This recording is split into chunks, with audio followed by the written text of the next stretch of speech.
Good morning, good afternoon. How are you? Okay,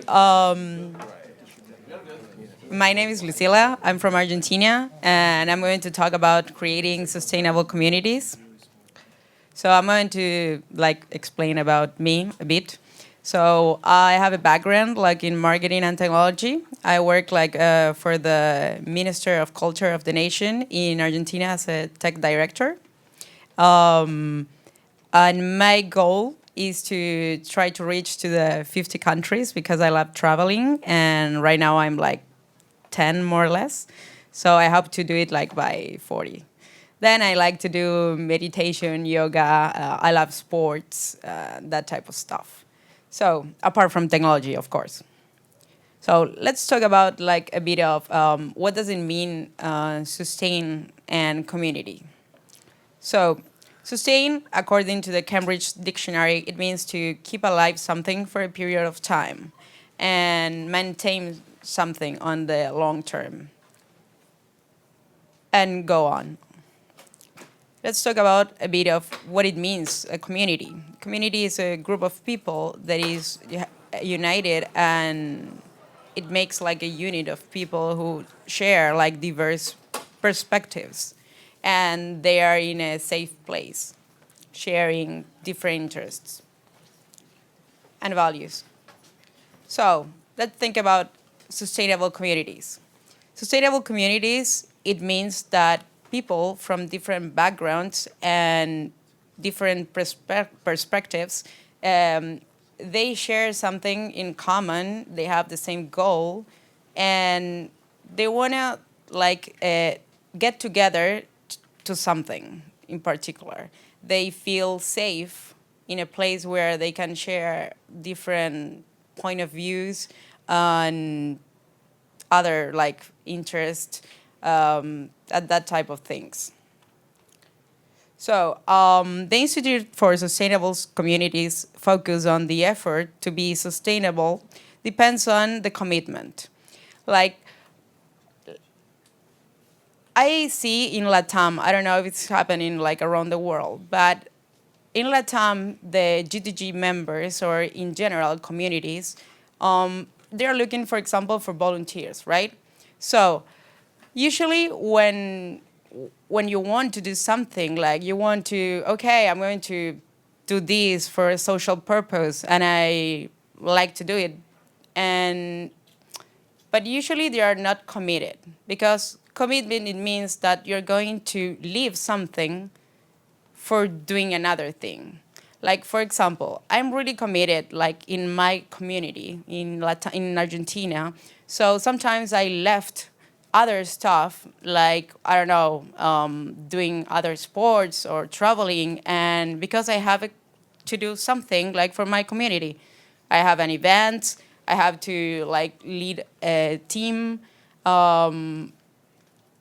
It's just I maybe I don't have time to spend with my family, or maybe I have to leave other stuff aside.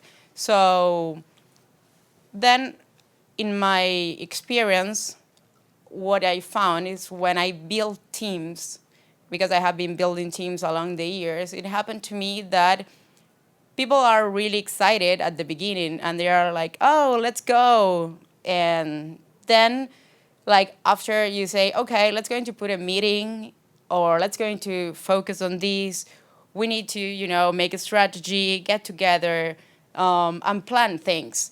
And suddenly, they started to have, oh, okay, I cannot, I have to go to football. Oh, I have a kid, I have this, I can't. And then you realize that they're not committed to that. So if you're committed with something, it means that it's going to be sustained on the time or along the time. So I'm going to tell a bit a story about in Argentina what I tried to do and with the women tech makers and the GDG chapter. So GDG doesn't have a legal entity and it cannot have that. So I realized that in order to make it sustainable and the team like encouraged to do, to do more stuff and focus, I realized, okay, let's go to like get together with other organizations who have the same purpose, which is really important. So came, I met with other leaders, women, from other two communities, and I told them, okay, let's get together. We have the same purpose, the same aim, so let's go and do something. I mean, there is a space for everyone. And plus, they have a legal entity. So in order to get funds, for example, which is really important for sustainable, I can reach sponsors like companies, I can meet with other NGOs, I can also get international funds and apply for them. So we decided to make different initiatives. So they came with an initiative with young people, and we're going to do also for women, which is usually unfocused. Everything, of course, with technology. The idea and the purpose of this unit that we made is to like educate people and understand that technology, it could be like a goal or it can be a tool. So everyone can be able to access to that. So for us, it's really important the democratization of the knowledge and the use and the good use of technology. So how can we make like a sustainable community? As I said before, you have to have a real clear purpose, sorry. and you need like everyone on the team needs to be aware of that, and they need to, everyone needs to be clear and on the same page. That's really, really important. And then like the people usually when I build teams, for me it's really important that it's diverse, not only with the age or gender or like different backgrounds. Because for example, right now I have women, I have people from the LGBT community, I have people from 20 and from 60 years old in my core team.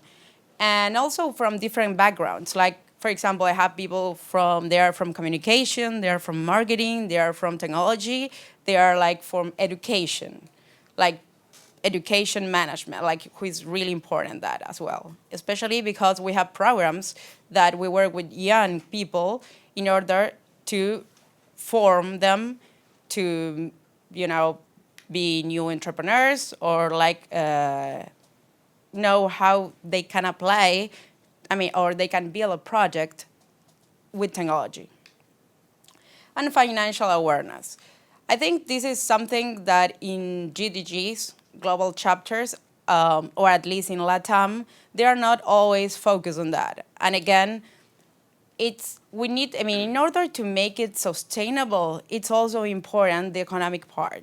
I'm not saying that you cannot like build a community without money. It's just like you need to create value in your community in order, to get this financial stuff. Because you can offer to companies, you can just to the funds internationally, you can like work with the government, you can like work with another NGOs.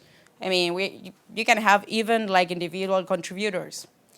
But again, it's really important that you are with partnership with another NGO, for example, who has a legal entity, or at least in Argentina, that's important.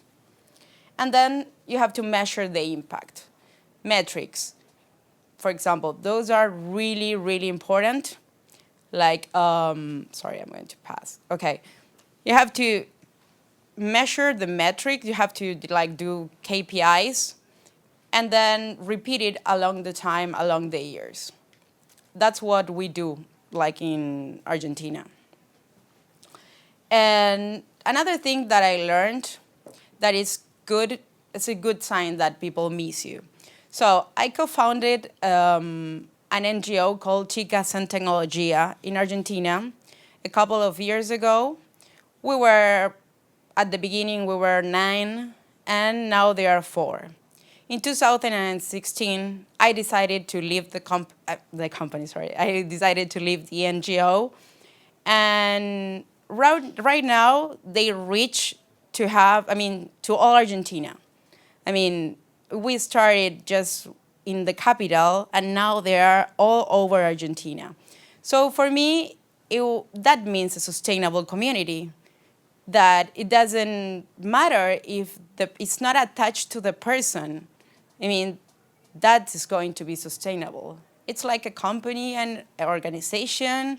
You have to always focus on not be attached to the person, that community.